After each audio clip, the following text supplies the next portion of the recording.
तो नमस्कार साथियों, मेरा नाम है अक्षय कुमार और मैं अभी फ़िलहाल सामने बैठा हूँ कमल जी के पास। वो जो है आपको बताएंगे कि वीगनिज़्म क्या होता है। और सबसे पहले तो वो ये बताएंगे कि इनका बेसिक बैकग्राउंड जो है वो क्या है और उनको इंस्पिरेशन कहाँ से मिली इस रास्ते में, यानी कि वीगनिज़्म की तरफ बढ़ने की या वीगन होने की जो है प्रेरणा, इनको कहाँ से मिली। सर, मेरा नाम कमल कौशल है एंड मैंने वीगनिज़्म अपनाया प्रीवियस कुछ ईयर से, ठीक है ना, अप्रोक्सीमेट 2020 से। वजह यह था कि जब मैंने एनवायरनमेंट पढ़ा तो एनवायरनमेंट में ये था कि animal agriculture, you all know about it. तो in animal agriculture people do agriculture and they do agriculture for the purpose of killing them and for the purpose of their personal use. They make different kind of things with the animal products. Okay. So that's why I decided to go veganism, and there is also another reason. उस जानवरों को पालने के लिए जितने भी agriculture होते हैं पूरे दुनिया में, उसका 70% फूड और जितना फूड प्रोडक्ट होता है उनको खिलाया जाता है एनिमल्स को, ताकि एनिमल के प्रोडक्ट का इस्तेमाल किया जा सके।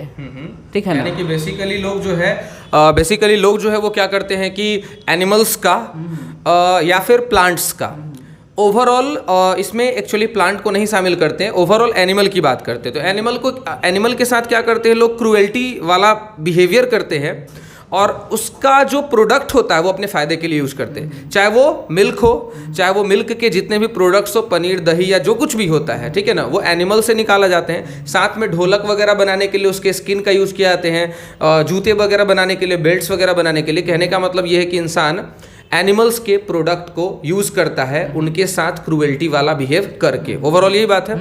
तो ये वीगनिज़्म, आप जो वीगन को फॉलो करते हैं और लोगों को इंस्पायर करते हैं कि हमें वीगन की तरफ बढ़ना चाहिए, है ना, तो ये वाकया जो है वो आपके दिमाग में कहीं से आया था या फिर आपने कहीं से पढ़ा था? मतलब एक होता है ना रियल लाइफ सिनेरियो को एक फील करके, ठीक है ना, वैसे फील करके आया था, या फिर आपने किसी टीचर से, या फिर एक होता है ना कि कहीं आपने बुक में पढ़ा है ना, उस टाइप से कुछ इंस्पायर्ड होकर के आपने ये इस रास्ते पे चला? एक्चुअली मैंने इसके बारे में पढ़ा था। ओके, मैंने बोला था कुछ समय पहले कि एनवायरनमेंट में जब पढ़ा तो डिफॉरेस्टेशन आप जानते होंगे आप लोग। तो डिफॉरेस्टेशन होने का मेन वजह है एग्रीकल्चर एंड पॉपुलेशन बढ़ने की वजह से उनको खिलाने के लिए एग्रीकल्चर होना ज़रूरी है। और एग्रीकल्चर इसीलिए होता है ताकि लोग खा सके, लोगों को यूजफुल थिंग्स मिल सके, और इसके साथ साथ जो भी एनिमल वो लोग पालते हैं उनका फूड मिल सके। ठीक है ना। अच्छा, तो वीगन बनने के लिए लोगों को आप प्रोत्साहित कैसे करते हैं? प्रोत्साहित करने के लिए हम लोग आउटरीच करते हैं। पटना में वेगन्स ऑफ बिहार बोल के एक ऑर्गेनाइजेशन है, नॉन प्रॉफिट ऑर्गेनाइजेशन। हम लोग पटना में जहाँ भी पब्लिक प्लेस है वहाँ पे हम लोग आउटरीच करते हैं और लोगों को बताते हैं, अवेयर करते हैं कि आप लोग भी वेगन बने और इस धरती को बचाएं। क्योंकि अभी आप लोग सुने होंगे इसके बारे में, ग्लोबल वार्मिंग। तो ग्लोबल वार्मिंग का मेन कनेक्शन है वेगनिज़्म से। वो कैसे? क्योंकि ग्लोबल वार्मिंग होता है डिफॉरेस्टेशन से, because every plant and trees have ability to absorb carbon dioxide. Yes. So that's why I just want to tell that we all should use plant-based material. Okay. And there are benefits. There are many benefits we get from it. Okay. When we use plant-based material, then we will not feel any kind of problems, just like global warming and any kind of environmental issues.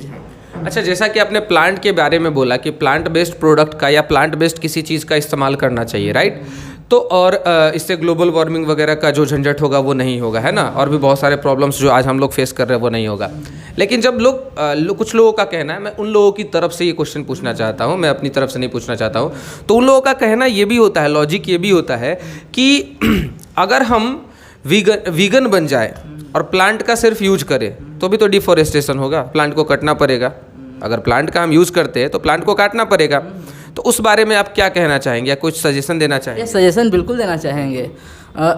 देखिए, अगर कोई भी व्यक्ति 1 kg meet खाता है, चाहे वो मुर्गे का हो या किसी और चीज़ का हो, किसी और एनिमल का हो, ठीक है ना, तो उस 1 kg मीट को बनाने के लिए कितना प्रोडक्ट उसको खिलाया जाता है, और जो प्रोडक्ट उसको खिलाया जाता है वो प्रोडक्ट कहाँ से आता है? प्लांट से ही तो आता है। बिल्कुल बिल्कुल, वो से ही प्लांट तो से आता ही है। आता है। हाँ, तो यही कहना चाहते हैं कि अगर आप 1 kg मीट खाते हैं मुर्गे का या किसी और चीज़ का, तो उस 1 kg मीट को बनाने के लिए more than 30 kg plant based material उसको पहले खिलाया जाता है। तो ओवरऑल कहने का मतलब ये है कि अगर हम किसी एनिमल को काट कर खा रहे हैं तो एक्चुअली हम 30 kg ज़्यादा पौधे को काट कर खा रहे हैं, इसका मतलब ये हुआ। और अगर डायरेक्ट हम पौधे को खाएं तो उससे हमें डायरेक्ट एनर्जी मिलेगी और कम खाने की ज़रूरत होगी। तो ओवरऑल बेटर यही होगा कि हम एनिमल को ना खा करके पेड़ पौधे को ही खाएं, क्योंकि 30 टाइम्स लेस खाएंगे हम। अगर डायरेक्ट हम प्लांट के प्रोडक्ट को खाते हैं तो मीट जितना खा रहे हैं उसमें जितना पेड़ पौधे से जो बने हुए प्रोडक्ट वेस्ट हो रहे हैं उससे कम वेस्ट जो होगा डायरेक्ट जब हम पौधे के ये प्रोडक्ट को खाएंगे तब हमें मतलब लेना पड़ेगा, ठीक है ना। ओवरऑल यही बात है। अच्छा, अब मुझे एक बात बताइए कि ये वीगन कम्प्लीटली है क्या? वीगन क्या होता है और वीगन हम किस तरह के लोगों को बोलते हैं? वीगन एक विचारधारा है। This is a kind of philosophy in which we follow only plant based material to consumption. तो वीगन नाम जो है वो कैसे आया है, इसके बारे में थोड़ा बता सकते हैं? मुझे लगता है कि वीगन में जो VEG है इसका मतलब होता है वेजिटेशन। Vegetation, yes. तो यानी कि वीगन का मतलब यही हो गया कि आप एनिमल्स से रिलेटेड किसी भी प्रोडक्ट को कंज्यूम ना करें। Either it is used in eating purpose, चाहे वो खाने के पर्पस से हो, चाहे हमारा जूता, बेल्ट, पर्स ये सब बनाने के पर्पस से हो। तो किसी भी चीज़ में बेसिकली हमें एनिमल के प्रोडक्ट को यूज़ नहीं करना है, तभी हम जाकर के कम्प्लीटली वीगन बन सकते हैं, राइट? हाँ, और हमने अपने कुछ मित्रों के साथ मिलकर एक ऑर्गेनाइजेशन स्टार्ट किया है मुजफ्फरपुर में। उसका नाम है मुजफ्फरपुर वीगन्स अगेंस्ट स्पेसिसिज्म। इसको भी मैं एक्सप्लेन करना चाहूँगा। स्पेसिसिज्म है क्या? स्पेसिसिज्म मतलब I just want to give equal rights to every animals. अच्छा, तो ये वो वाली बात हो गई कि जो लोग कहते हैं ना कि मैं मुर्गा खाऊंगा, कुत्ते को नहीं खाऊंगा। आई मीन कि कुत्ते की केयर करूंगा, कुत्ते को पालूंगा और मुर्गे को काट के खाऊंगा। तो यानी कि ये उस तरह की बातें हो गई कि किसी एक तरह के स्पीसीज के प्रति दया है और दूसरे स्पीसीज के प्रति क्रूरता है ना? यही कहना? हाँ, बिल्कुल यही कहना चाह रहे हैं। तो इसके बारे में थोड़ा और एक्सप्लेन कीजिएगा। इसके बारे में एक्सप्लेन यही करना चाहेंगे कि देखिए, जितने भी एनिमल्स हैं उन सब में एक ही जैसा संवेदना है, फीलिंग्स है। वो सभी एक जैसे पेन फील करते हैं। जैसे अगर एक ह्यूमन को पीटा जाए तो उनको दर्द होगा, बिल्कुल उसी तरह से एक मुर्गे को पीटने पे भी दर्द होता है, बिल्कुल उसी तरह से घोड़े के ही पीटने पे दर्द होता है। So in every country there are a constitution, rules and regulation for the humans and equal rights for the humans. So our purpose is that all animals should get equal rights because they deserve either human और animal, क्योंकि human भी इसी category में आता है, उसके अंदर भी जान है, दर्द उसको भी होता है, एनिमल्स के अंदर भी दर्द होता है। तो आई थिंक वीगन की तरफ बढ़ने के लिए लोगों को सबसे बड़ी मोटिवेशन क्या हो सकती है? लोगों को अगर वीगन की तरफ बढ़ना है तो उनके लिए सबसे बड़ी मोटिवेशन क्या हो सकती है? लोगों के लिए सबसे बड़ी मोटिवेशन ये होना चाहिए कि उन्हें सीखना चाहिए जितने भी भगवान के अवतार हुए हैं वो सभी विनाश के विरुद्ध अवतार हुए हैं। चाहे राम जी का अवतार हो रावण के विरुद्ध, कृष्ण जी का अवतार हो कंस के विरुद्ध, तो आज भी हम लोगों के सामने एक विनाश होने वाला है। वो विनाश है पृथ्वी का विनाश। अगर आप पृथ्वी के विनाश को बचाना चाहते हैं तो आपको पौधे को, पेड़ को बचाना होगा, डिफॉरेस्टेशन रोकना होगा। और डिफॉरेस्टेशन रोकने के लिए, जंगल की कटाई को रोकने के लिए आपको एनिमल बेस्ड प्रोडक्ट नहीं खाना होगा। मैंने कुछ साल पहले इन द सेंस ऑफ 13 साल पहले, ठीक है ना, 13 साल पहले ये मीट मछलियों को खाना त्याग दिया था। तो मेरे साथ कुछ इंसिडेंट ऐसा हुआ था जिस वजह से मैंने ऐसा छोड़ा था। तो मेरा मानना ये है कि अगर कोई ये व्यक्ति वीगन की तरफ बढ़ना चाहते हैं तो उनको कोई स्ट्रॉन्ग मोटिवेशन मिलता है तभी जा कर के मेरे ख्याल से वो छोड़ सकते हैं, अदरवाइज वो हमेशा एक्सक्यूज़ करते रहते हैं, ठीक है ना। तो मेरे अकॉर्डिंग सबसे बड़ी बात उनके लिए मोटिवेशन की बात ये होगी कि वो अपने लाइफ को रिलेट करके देखे किससे? एनिमल के लाइफ से, कि अगर वो एनिमल के साथ जो हरकतें करते हैं अगर उनके साथ कोई करे तो कैसा फील होगा। तब मेरे ख्याल से अगर ये विचारधाराएं उनके दिमाग में आएंगी तब जा कर के हो सकता है कि वो एनिमल के साथ जो दुर्व्यवहार करते हैं वो बंद कर सकते हैं, राइट। ये हो सकता है ना, कि अगर मैं इंसान हूँ और मैं मुर्गे को या मछलियों को जो कुछ भी है मार कर खाता हूँ, क्यों? क्योंकि मुझे उनके प्रति दया नहीं है, सेंसिटिविटी नहीं है। अगर मैं उनके स्थान पर खुद को रख के देख लूँ, है ना, और वो मेरे स्थान पे रहे और वो मुझे मारेगा तो कैसा लगेगा? क्योंकि मेरे दिमाग में वही विचारधारा आया था, तभी से मैंने छोड़ दिया था इस सब चीज़ों को खाना। क्योंकि मैं ऐसा नहीं कि पैदाइशी पंडित ये सब जो है पैदा हुआ था, लेकिन मेरे छोड़ने का लॉजिक ये नहीं था कि मैं कुछ एक होता है ना कि त्याग कर दिए या कंठी ले लिए या फिर जो भी दिस दैट होता है, उस टाइप का कुछ नहीं है। मेरा यही मानना है कि जिन जीवों को मैं क्रिएट नहीं कर सकता हूँ उसको डिस्ट्रॉय करने का अधिकार मुझे नहीं है। क्या ये बात सही है? बिल्कुल सही है, बिल्कुल सही है। और एक और बात मैं कहना चाहूँगा कि आप इंसान हो तो आपको सीखना चाहिए कि इंसानियत होती क्या है। मीन्स आप किसी भी एनिमल से प्रोटेक्ट करना है हमें, एनिमल को प्रोटेक्ट करना है और आपको ये बिलीव करना है, अपने आप में विश्वास करना है कि आप एनिमल से अलग हो। किस लेवल पे? चेतना के लेवल पे, कॉन्शियसनेस के लेवल पे। आप सोच सकते हो गलत सही क्या है, या समझ है आप गलत क्या है सही क्या है, गलत क्या है सही क्या है, आप निर्णय ले सकते हो, लेकिन एक एनिमल निर्णय नहीं ले सकता है, ठीक है ना। तो आप सोचिए, सीखिए कि ह्यूमन होता क्या है, ह्यूमैनिटी होता क्या है। तो अगर हम इंसान के जीव में पैदा लिए हैं तो हमें इंसानियत अपने अंदर बेसिकली रखनी चाहिए। किसी भी तर्क को अपना करके एनिमल क्रूएल्टी को बढ़ावा नहीं देना है कि हम फलाने काम करने के लिए कि मुर्गी नहीं खाएंगे तो उसकी जनसंख्या बढ़ जाएगी। लोगों के दिमाग में यही रहता है माइंडसेट। ज़रा इसके बारे में बताइएगा कुछ, कि लोग जो ऐसे लोग होते हैं जो ये कहते हैं कि हम लोग मुर्गी नहीं खाएंगे तो चारों तरफ मुर्गी ही मुर्गी नज़र आएगी, उसकी जनसंख्या बढ़ जाएगी। इसके बारे में ज़रा कुछ बताना चाहिएगा, क्योंकि ये भी डायरेक्टली कनेक्टेड है वीगनिज्म से। बिल्कुल बताना चाहेंगे सर। आप ये सुने होंगे कि डिमांड किसी चीज़ का तब होता है जब उसका कंजम्पशन ज़्यादा होता है, ठीक है ना। तो लोग यूज़ ज़्यादा कर रहे हैं ना, इसीलिए लोग उसको पाल भी रहे हैं। आज आप देखते होंगे कि विल्ड एनिमल्स घट रहे हैं। जंगली जानवर, जो भी जंगली जानवर है, शेर हो, भालू हो या डायनासोर हो, वो विलुप्त हो चुका है। और आज भी रोज़ हज़ारों में करोड़ों में एनिमल्स विलुप्त हो रहे हैं, जो जंगली एनिमल्स हैं, ठीक है ना। और बढ़ रहे हैं कौन सा एनिमल?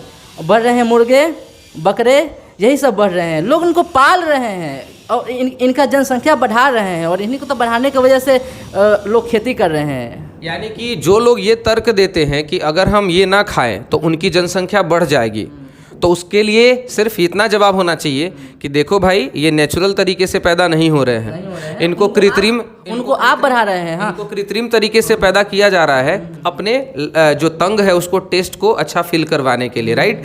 ये नेचुरल तरीके से नहीं हो रहे। दैट मीन्स कि अगर लोग खाना छोड़ देंगे तो प्रकृति में इनकी जनसंख्या ऑटोमेटिकली कम हो जाएगी, है ना। तो हमें उस बात की चिंता बिना किए हुए इसको छोड़ देना चाहिए, बेसिकली ये कहने का मतलब। यस, हाँ, बिल्कुल छोड़ देना चाहिए।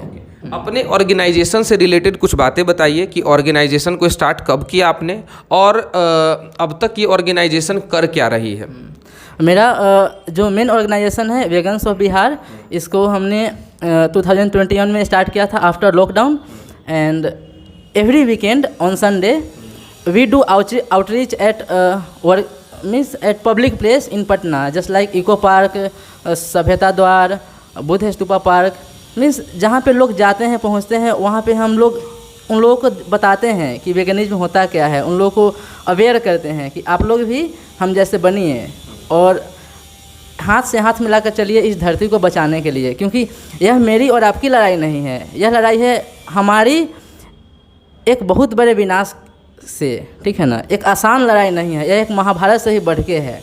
हाँ, तो ऐसा हम लोग का शुरू हुआ और फिर उसी से इंस्पायर होकर के हमने स्टार्ट किया मुजफ्फरपुर में। बिल्कुल, क्योंकि हमारे मुजफ्फरपुर में एक भी इस तरह का ऑर्गेनाइजेशन था नहीं, और उसका नाम है vegans of Muzaffarpur vegans against speciesism.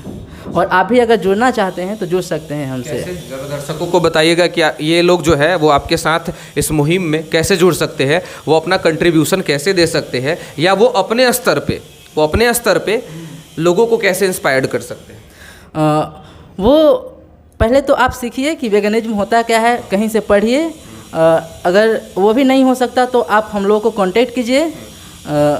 और इंस्टाग्राम पे है हम लोगों का ये ग्रुप, वेगन्स और मुजफ्फरपुर वेगन्स अगेंस्ट स्पेसिसिज्म, एक ग्रुप है इंस्टाग्राम पे।